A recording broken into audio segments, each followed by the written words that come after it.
الزمالك بيفوز على حرس الحدود 2-1 بعد مباراة قوية جدا. كان حرس الحدود الأفضل في الشوط الثاني، لكن قدر الزمالك بخبرته عن طريق عمرو زكي وأحمد حسن يحرز الهدف الثاني وهدف الفوز، وكان يعني هدف في قتال من عمرو زكي.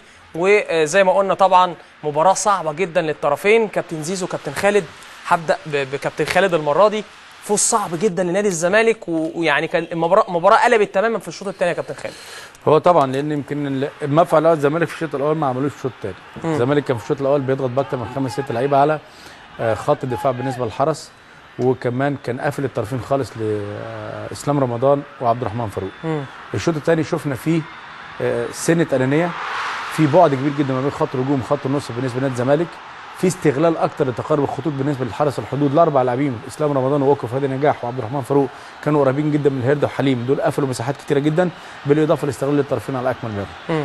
اتكلمنا على التغييرات بتاعت احمد سلامه واحمد سالم صافي، تغييرين عملوا انتاج كبير جدا لنادي الحرس. التغيير الاول اللي هو احمد سالم صافي، انا اعتقد انه زود في النواحي الهجوميه بشكل كبير جدا، وادى حريه اكتر كمان لعبد الرحمن فاروق، وزود اكتر لمكي وعبد الغني قبل ما يخرج عبد الغني. بعد كده شفنا احمد سلامه لاعب بثلاث لعيبه كرؤوس حربه، عبد الغني مكي عفوا وسلامه، وكمان احمد عيد كمان واحمد عيد كمان من ناحيه الشمال، واحمد سالم صافي من ناحيه اليمين. وبعد كده لعب بثلاث مدافعين، لان الزمالك ما كانش فيه غير عمرو زكي، حتى بعد خروج حسين حمدي ما كانش فيه عمرو زكي او شيكابالا على استحياء، فكان بيخلي ثلاث لاعبين بس في خط الدفاع، وكان بيزود في نص ملعبه. نفس الطريقه اللي لعب بيها الزمالك في الشوط الاول لعب بيها الحرس في الشوط الثاني، اللي هو ثلاث مهاجمين واربع لعيبه في نص الملعب. ده يمكن ادى كثره عديه لنادي الحرس في نص الملعب، امتلكوا الامور اكتر، ضغطوا في كل مكان، ودي الميزه اللي لعب بيها طارق العاشر في الشوط الثاني. الضغط على كل مفتاح لاعب نادي الزمالك، الضغط على احمد حسن، على المرغني، على عمر جابر، على قلبين الدفاع اللي ممكن يمرروا كويس اذا كان فتح الله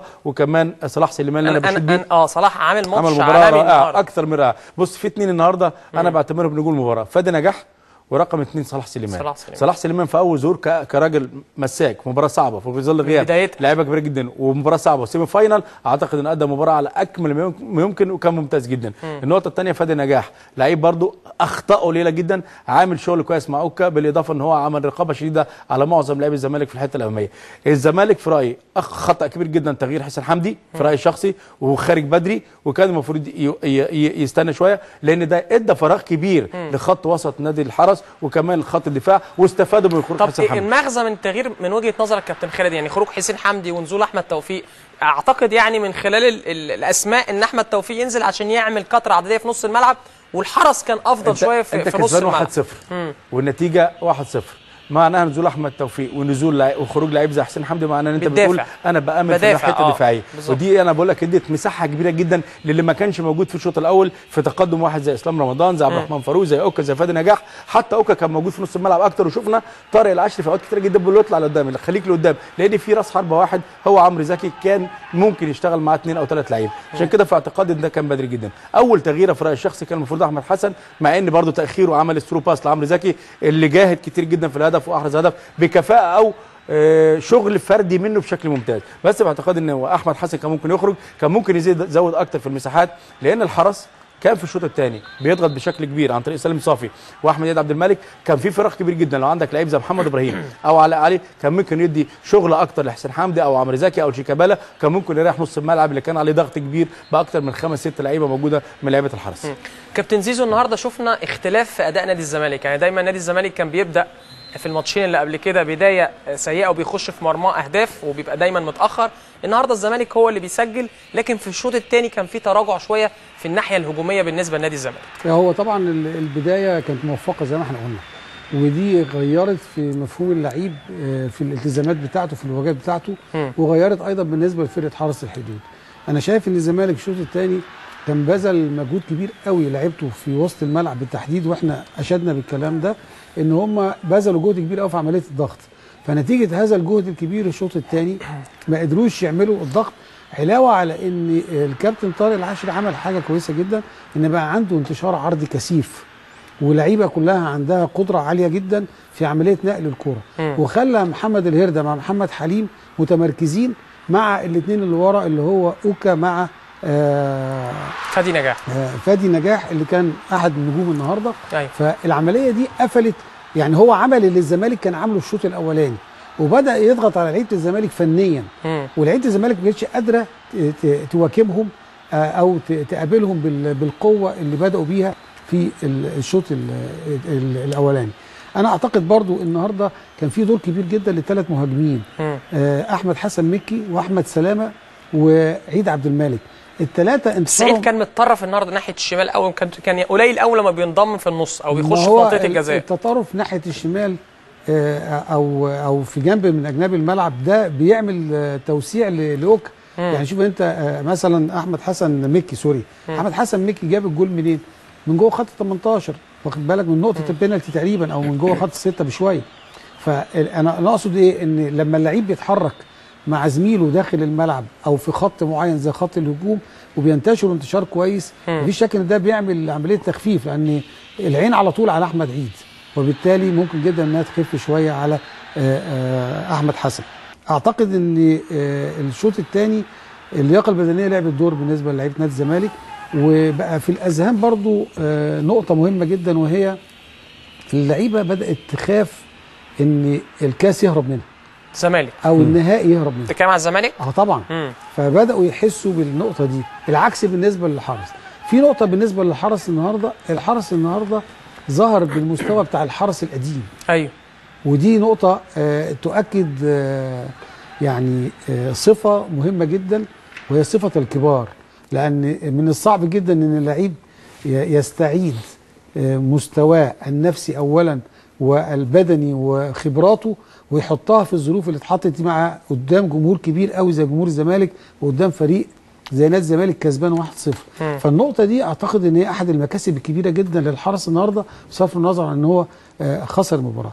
نادي الزمالك اعتقد النهارده كان فيه اخطاء، الاخطاء دي يعني في المجمل كان سببها غياب بعض العناصر الاساسيه وهنا بتيجي قيمه اللعيب اللي هو بيبقى اساسي. عشان كده يعني من ضمن الحاجات اللي لازم يستفيد منها ابراهيم صلاح بالتحديد ان هو لازم يتعلم من الاخطاء بتاعته، ويعرف ان هو لما بيغلط الاخطاء بتاعته نتيجه العصبيه هو بيحرم التيم بتاعه في اوقات حرجه. فساعتها ممكن جدا المدرب مع الوقت وتكرار العمليه دي يستغنى عنه او ما يديلوش زي ما كان بيديله قبل كده. بالظبط. ودي اسباب اللعيب احيانا ما بيعرفهاش، احيانا بيجهلها او ما بيتعاملش معاها.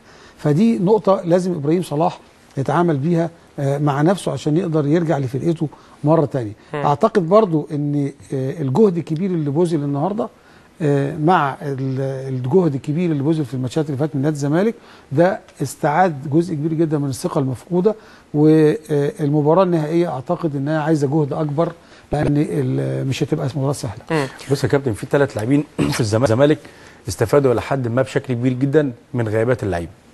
اولا صلاح سليمان استفاد من غياب هاني سعيد، عمر جابر، واثبت كفاءه عاليه جدا جدا ان هو لعيب اساسي وممكن برضه يعتمد عليه بشكل كبير في مباريات حتى حساسه وصعبه. اللعيب الثاني في الشخص المرغني من المباراه للمباراه بيزيد في الحته الدفاعيه بشكل مزبوط. كويس. وبرضه غياب ابراهيم صلاح بيؤكد ان المرغني ممكن يكون من اللعيبه الاساسيين القادمين لنادي الزمالك، وخاصه لعيب صغير السن بس بيمتلك اعصابه افضل بكتير جدا من ابراهيم صلاح في التعامل في الملعب. ثالث لاعب في رايي الشخصي هو اللاعب حسين حمدي. كلنا بنقول حسين حمدي لسه، بس انا شايف انه عمل شوط اول ممتاز، كان فيه ثنائي ممتاز جدا مع عمرو زكي ومع شيكابالا. برضه استفاد من غياب احمد جعفر، وده لوحده بيدي ثقل لدكه بدلاء نادي الزمالك والامكانيات في نادي الزمالك على سيزون طويل هتتكلم في 50 مباراه. عشان كده بقول لك الاستفاده النهارده كانت ممتازه جدا، بالاضافه للعناصر اللي خدت النهارده. احمد توفيق النهارده خد بقى عنصر موجود في الفرقه مع التشكيله الاساسيه. عمر جابر نفس الموضوع جداً. التفاهم اللي موجود ما بين عمر جابر وحازم امام، اذا كان في الجبهه اليمنى حازم امام ارتاح كتير جدا النهارده في الحته الدفاعيه اللي كان مساعده فيها عمر جابر. كل دي انا في رايي اضافات ايجابيه وممتازه لتيم نادي الزمالك الفتره الجايه. عايز اتكلم عن السر يا كابتن زيزو وكابتن خالد. عمرو زكي، يعني عمرو زكي الفتره اللي فاتت كلها قبل ما كابتن حسن شحاته يمسك الزمالك كان على طول مصاب، يعني بيلعب مش هو عمرو زكي. يعني كابتن حسن شحاته عنده خلطه سريه بيعرف يتعامل فيها مع عمرو زكي ويرجعه المستوى. شفنا النهارده عمرو بيحرز هدفين، والهدف الثاني فيه قوه بدنيه وفيه قتال وفيه تركيز وفيه اراده يعني في كل حاجه مزبوط. مميزات كره القدم او عناصر كره القدم كانت في عمرو زكي في الهدف الثاني. ما احنا اتفقنا ان احد اهم او اكبر الصفقات نادي الزمالك عملها السنه دي هي كابتن حسن شحاته. فليه؟ انعكاس في مدرب نجم. الكابتن حسن شحاته بعد فوزه خلال السنوات اللي فاتت وانتصاراته بقى احد النجوم اللي موجوده في الكره المصريه والكره الافريقيه والكره العالميه. العمليه دي بتنعكس على اللعيب، بتدي نوع من الثقه ان في مدرب معين، فبتدي نوع من التفاؤل والثقه. اعتقد ان دي احد الاسباب اللي تخلي واحد زي عمرو. دي نقطه. النقطه الثانيه، اللعيب في ليه عمر افتراضي في الملعب. العمر الافتراضي بيقاس بايه؟ بيقاس بمدى اشتراكه وبمدى تحقيقه للبطولات وبمدى انجازاته.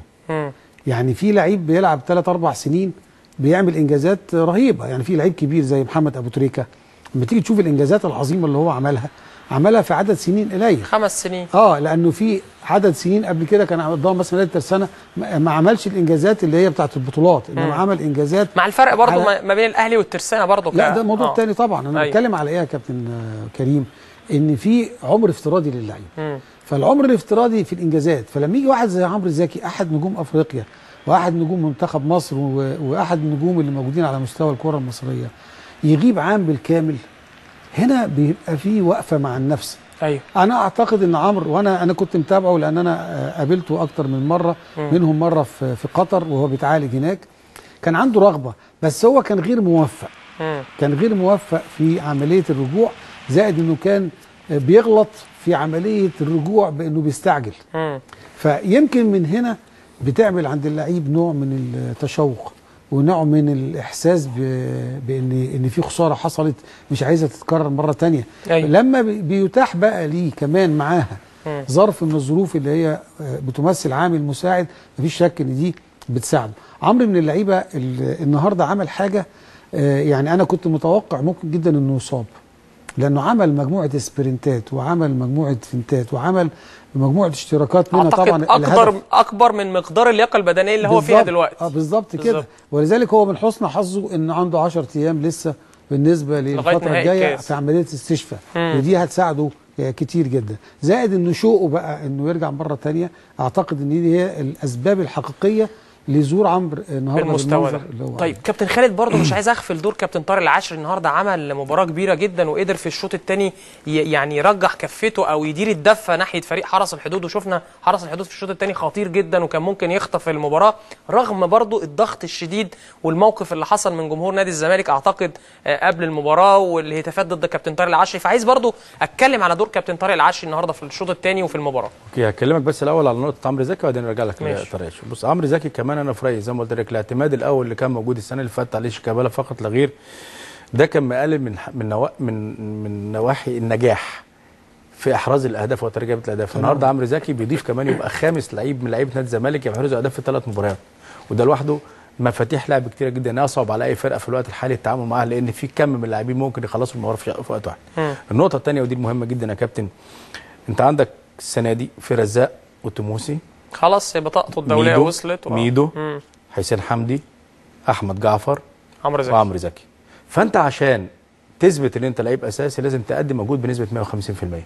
فانا في رايي الشخصي المنافسه الحقيقيه لصالح نادي الزمالك في تواجد كم من اللاعبين عشان كل واحد يثبت كفاءه عاليه جدا، وده اللي بيخلي عمرو زكي او عبد الواحد السيد اذا كان ليه بديل كويس او حازم امام او عبد الشافي يشتغل بمجهود عالي، لانه يعلم ان البديل بالنسبه له بنفس المستوى. أيوة. فدي بتخليه يشتغل مضافه ويشتغل كمان بشكل اكبر وتحدي عالي جدا. وده انا في رايي احد اسباب نجاح عمرو زكي النهارده مع نادي الزمالك انه يثبت كفاءه عاليه جدا. طارق العشري زي ما اتكلمنا قبل كده في اول الاستوديو يا كابتن كريم، هتبقى مشكلته كبيره جدا في حته البدلاء. ده الهدف. بس لو وقفنا هنا احنا قلنا في الشوط الاول يا كابتن، بس هنقف هنا. قلنا في الشوط الاول ادي لعيب للحرس 2 3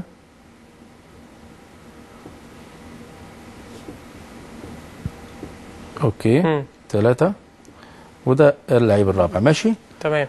الشوط الاول احنا جبنا لقطه كان فيها 3 ضد 3. الشوط الثاني على منوال اكتر من 45 دقيقه الزمالك بيهاجم راس حربه واحد بس، يا اما شيكابالا يا اما عمرو زكي يا اما حسين حمدي، وده كان لوحده هو ده اللي قضى على قوه نادي الزمالك في الناحيه الهجوميه، وادت فرصه كبيره جدا للحرس انه ينتشر اكتر ويشتغل اكتر ويضغط اكتر على نادي الزمالك.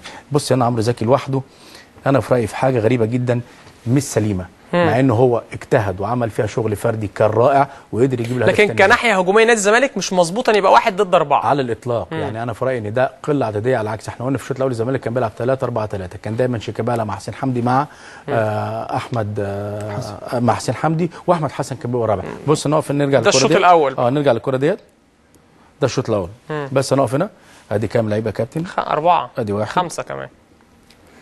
ادي 4 على 1 3 وادي 2 اهو. 3 4 وده الخامس حازم امام. ايوه ما كانش متواجد خالص في الشوط الثاني. ده اللي عمل الفراغ الكبير، ده اللي ادى لانتشار لحرس الحدود، ده اللي خلى في وسط الملعب حرس الحدود افضل بكتير جدا. اللي كان بيقدمه الزمالك في الشوط الاول لم يقدمه في الشوط الثاني، هي الضغط الهجومي من ثلث ملعب نادي الحرس. عشان كده كان في مساحات كتيره جدا يستغلها نادي. كابتن زيزو قال حاجه عجبتني قوي، قال لي يعني حضرتك بتتكلم على الكثره العدديه الهجوميه نادي الزمالك في الشوط الثاني. كابتن زيزو قال ان الزمالك اللي هي بدات تخاف ان ممكن الكاس يتخطف بعد هدف احمد حسن مكي، فما بقى يعني ما فيش تقدم او ما فيش زياده كبيره هجوميه، على اساس كل لعيب خايف على مكانه في نص الملعب. معاك يا كابتن متفق، بس انا بكلمك على اول ربع ساعه في الشوط الثاني، ما بكلمكش على اخر ربع ساعه. يعني لعيبه نادي الزمالك انت مش بتتكلم على موقف عمرو زكي، بتتكلم على اول ربع ساعه. بتكلم على اول ربع ساعه والزمالك كسبان. الزمالك كسبان وبعدين يرجع للحته ديت ويشتغل براس حرب واحد. ما انت بتدي فرصه للمنافس اللي هو حرس الحدود باللعيبه اللي موجوده بالتغييرات اللي عملها اذا كان احمد سلام واحمد سالم صافي، وكمان الكثره العادله معموله من خط الدفاع لنص الملعب، ادت الضغط اكتر على نادي الزمالك، خلت فيه فراغات موجوده على عكس ما كان موجود في الشوط الاول. تتكلم على اخر ربع ساعه ممكن اقول لك الزمالك لو كسبان 1-0 يقلق، يبدا يعمل التامين الدفاعي، يبدا يظبط نص الملعب ويشيل راس حرب يحط. انما عشان تتعامل من اول ربع ساعه وانت نادي الزمالك وبتلعب على بطوله الكاس، انا صراحه لن اقبلها وما اقبلهاش، لان الزمالك مهما كان هو المرشح الاول لكاس مصر. طب ايه السبب يا كابتن خالد؟ يعني شايف ضعف اللياقه البدنيه؟ واعتقد ان لا اللياقه لا هي مش ضعف، هي عدم تنفيذ من اللعيبه لبعض الامور الفنيه ممكن يكون وجهها كابتن حسن شحاته. دي نقطه. النقطه الثانيه هبوط مستوى بعض اللعيبه اللي موجود كان في الشوط الثاني، ان برضه في معظم اللاعبين النهارده اول مره بتشارك، زي عمر جابر، احمد توفيق. عارف يا كابتن لو احنا قلنا ان الزمالك اتاخر في الهدف كنا احنا طلعنا كمحللين قلنا عدم الانسجام، لان في 3 4 لعيبه جدد. الزمالك جاب جون في اول ريح الضغط خالص اللي عليك وشال من عليك حته العصبيه وحته عدم الانسجام. فريحك. فانت عندك الشوط الثاني الحرس طبيعي وتلقائي هيهجم، فلازم على الاقل انا شخصيا وانا قاعد بره استغل الحته ديت، استغل ان اشتغل من ورا اسلام رمضان وكمان ورا عبد الرحمن فاروق. انا ما عملتش كده خالص، انا فضيت المكان اللي قدام ده خالص الثلث الامامي وخليت اوكا كمان ارتاح ولعبت براس حرب واحد، وده انا في رايي كان خطا كبير جدا التراجع نص الملعب باحمد توفيق واحمد حسن والمرغني وعمر جابر. وانا يعني مش عاوزهم في الوقت الحالي، انا كل الموضوع انزل واحد زي محمد ابراهيم او علاء علي يديني سرعات ونشاط اعلى عشان يقدر يقلن ده الهجمه وممكن تجيب هدف ثاني تضغط على الحرس اكتر عصبيا. ولكن انا اديت الفرصه للحرس يرجع في المباراه، واديت الفرصه للحرس بالتغييرات اللي عملها ان ينظم اوراقه ويرتبها صح ويشتغل صح ويشتغل ب3 لاعبين اذا كان عيد وميكي واحمد سلامه معاهم واحد زي الهرده او محمد حليم.